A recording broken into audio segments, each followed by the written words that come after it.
مولوی سمر عطار قادری یا مفتی سمر عطار قادری، ان کا ایک سٹائل ہے خطابت کا، اور مجھے یہ سمجھ نہیں آتی کہ خطابت کا جو یہ سٹائل ہے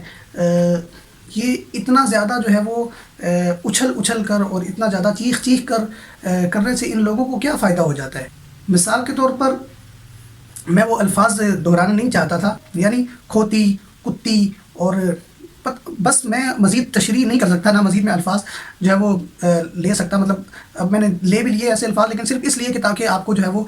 بات میں اپنی پوری طرح سے مکمل تک پہنچا سکوں، اور ان کے دل دماغ میں آپ نے جو ہے نا وہ بات، ایک اچھی بات، ایک مثبت بات ایسے جو ہے وہ بم کے اندر لپیٹ کر میں کہوں گا کہ آپ نے جو ہے وہ ان کی جیب میں ڈال دی ہے۔ بسم اللہ الرحمن الرحیم، السلام علیکم ورحمۃ اللہ وبرکاتہ۔ امید ہے آپ سب خیر و عافیت سے ہوں گے، اللہ تعالیٰ سب کو صحت، سلامتی، عافیت نصیب فرمائے۔ مولوی سمر عطار قادری یا مفتی سمر عطار قادری، اس نام کے ایک عالم ہیں جو بریلوی مکتبہ فکر سے تعلق رکھتے ہیں۔ ویسے تو بریلوی مکتبہ فکر کے اندر اس حوالے سے کافی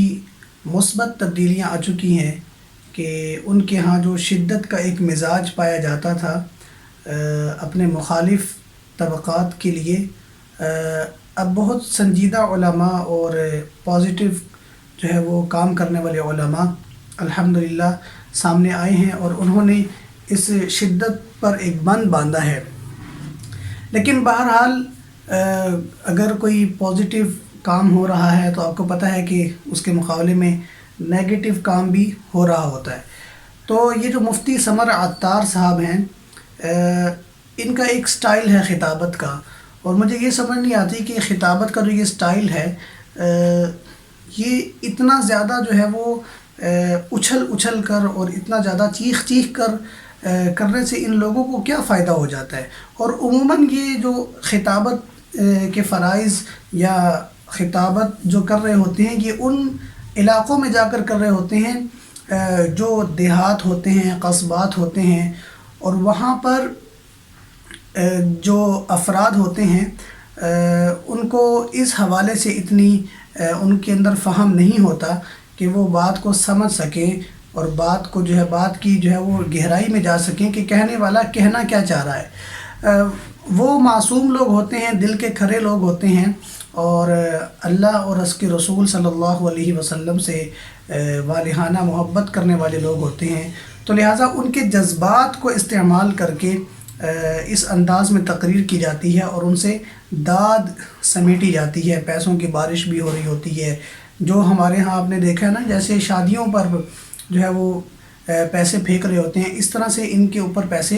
پھینکے جا رہے ہوتے ہیں۔ تو میں بریلوی مکتبہ فکر کے جو سنجیدہ علماء ہیں اور جو پازیٹیو کام کر رہے ہیں، ان سے میں گزارش کروں گا کہ آپ اپنے حلقہ احباب میں یہ بات بھی چلائیں کہ جہاں پر ہم اچھا کام کر رہے ہیں، مثبت کام کر رہے ہیں، عوام کو جوڑ رہے ہیں، اور اختلاف کی اس سیلاب کے سامنے بند باندھ رہے ہیں، اور اختلاف تو چلو ہوتا ہی ہے، لیکن جو افتراق ہے اور جو ایک نفرت ہے اس کو روکنے کے لیے کام کر رہے ہیں۔ تقاریر میں بھی ایسے مسائل کو بیان نہیں کیا جا رہا جو اختلافات کو ہوا دیں یا پھر قواریت کو پروموٹ کریں، لیکن یہ جو سمر عطاری قادری جیسے حضرات ہیں، یہ ان حضرات کے کیے کرائے پر پانی پھیرتے ہیں کہ یہ ایسی ایسی گفتگو ان کی زبانوں سے جو ہے وہ سامنے آتی ہے کہ بندہ اپنی فیملی میں بیٹھ کر جو ہے وہ سن نہیں سکتا۔ مثال کے طور پر میں وہ الفاظ دہرانا نہیں چاہتا تھا کیونکہ مجھے خود ان الفاظ سے نا بہت اکتاہٹ ہوتی ہے۔ میں خود بھی چونکہ خطیب ہوں اور ایک مسجد میں امامت بھی میں کرتا ہوں، درس و تدریس کا بھی میرا معاملہ ہے، تو میں خود ایسے الفاظ کے استعمال سے گریز بھی کرنا چاہتا ہوں، اور ممبر کے مناسب بھی ان الفاظ کو نہیں سمجھتا، لیکن مجھے پتہ نہیں چلتا جو ہے وہ سمجھ نہیں آتی کہ یہ حضرات ایسی مبارک اور مقدس محافل میں جا کر ایسی غلیظ زبان استعمال کیوں کرتے ہیں، یعنی کھوتی، کتی، اور بس میں مزید تشریح نہیں کر سکتا، نہ مزید میں الفاظ جو ہے وہ لے سکتا. مطلب اب میں نے لے بھی لیے ایسے الفاظ، لیکن صرف اس لیے کہ تاکہ آپ کو جو ہے وہ بات میں اپنی پوری طرح سے مکمل تک پہنچا سکوں. اور پھر اتنا چیخے مار مار کے اچھل اچھل کر جو ہے وہ گفتگو کرنے کا کیا فائدہ ہوتا ہے؟ تو برائے مہربانی دین ایک جو ہے وہ سلجھا ہوا اور ایک پازیٹیو پیغام ہے، ایک سنجیدہ پیغام ہے. آپ صلی اللہ علیہ وسلم کی مبارک ذات بہت ہی زیادہ ادب کے لائق ہے، اور آپ صلی اللہ علیہ وسلم نے جو ہمیں دین اور شریعت دی ہے اور جو احکامات دین دیے ہیں وہ بھی بہت ہی مقدس اور بہت ہی قابل احترام ہیں. لہٰذا ان کی تبلیغ میں بھی ایسا انداز اپنانا چاہیے، ان کی نشر و اشاعت کا بھی ایسا ذریعہ اختیار کرنا چاہیے کہ جس میں ایک سنجیدگی نظر آئے، ایک متانت نظر آئے، ایک سلیقہ نظر آئے، ایک طریقہ نظر آئے، ایک ادب اور ایک جو ہے وہ شائستگی نظر آنی چاہیے اس میں. تو ایسے حضرات سے بھی میری گزارش ہے کہ آپ اپنے بیانات کو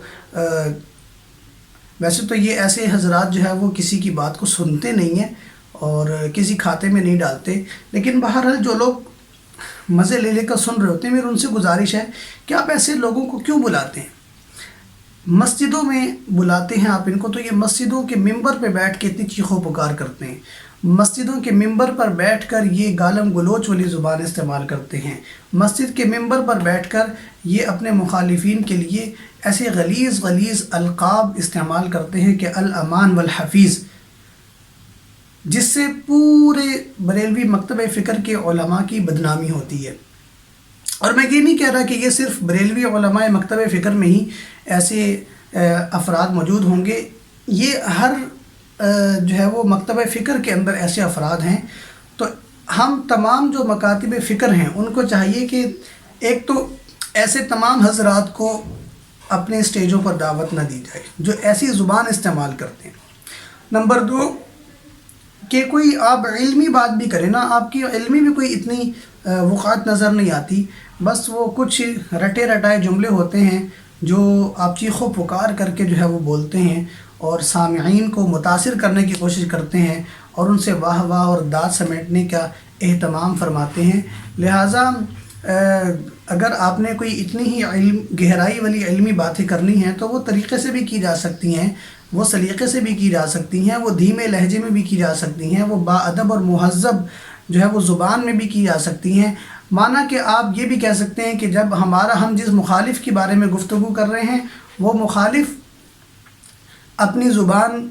کے اندر ایسے الفاظ استعمال کرتا ہے جس سے ہمیں تکلیف ہوتی ہے، لیکن اس کا یہ مقصد ہرگز نہیں ہوتا کہ آپ اس مخالف کی بات کا جواب دینے کے لیے وہی طرز و انداز اپنائیں، وہی لب و لہجہ اپنائیں. آپ مخالف کو اچھے انداز میں اور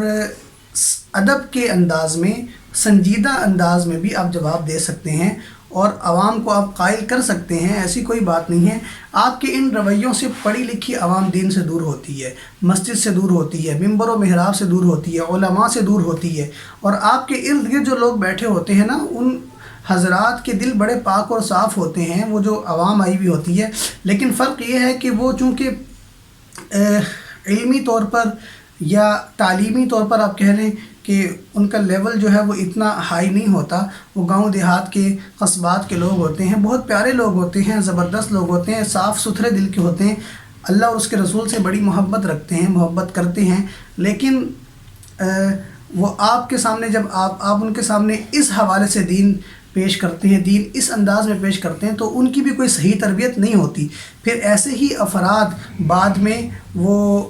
جو ہے وہ کسی نہ کسی فساد کا ذریعہ بن جاتے ہیں. ظاہری بات ہے ان کے ذہن کی جو تربیت کی گئی ہے وہ آپ نے اس طریقے سے کی ہے، اور ان کے دل دماغ میں آپ نے جو ہے نا وہ بات، ایک اچھی بات، ایک مثبت بات ایسے جو ہے وہ بم کے اندر لپیٹ کر میں کہوں گا کہ آپ نے جو ہے وہ ان کی جیب میں ڈال دی ہے. تو وہ پھر کہیں بھی پھٹتے ہیں، کہیں بھی جو ہے وہ ایسے واقعات سامنے آ جاتے ہیں جس سے اسلامی معاشرے کو نقصان پہنچتا ہے اور جس سے جو ہے وہ اسلام کی جو ہے وہ بہت زیادہ بدنامی ہوتی ہے، اور مسلمان طبقات اور مسلمان معاشرے کی بہت زیادہ بدنامی ہوتی ہے، خصوصاً اہل علم حضرات جو علماء کرام ہیں، مفتیان کرام ہیں، ان کو بہت جو ہے وہ لوگوں کے ترش رویوں کا سامنا کرنا پڑتا ہے کہ جب آپ کی اس گفتگو سے جو چیزیں وجود میں آتی ہیں. لہذا میری گزارش یہ ہے کہ تمام وہ حضرات جو اس قسم کے افراد کو اپنے سٹیجوں پر بلاتے ہیں، اپنی محافل میں بلاتے ہیں، اپنی مساجد میں بلاتے ہیں، تو وہ ان کا بائیکاٹ کریں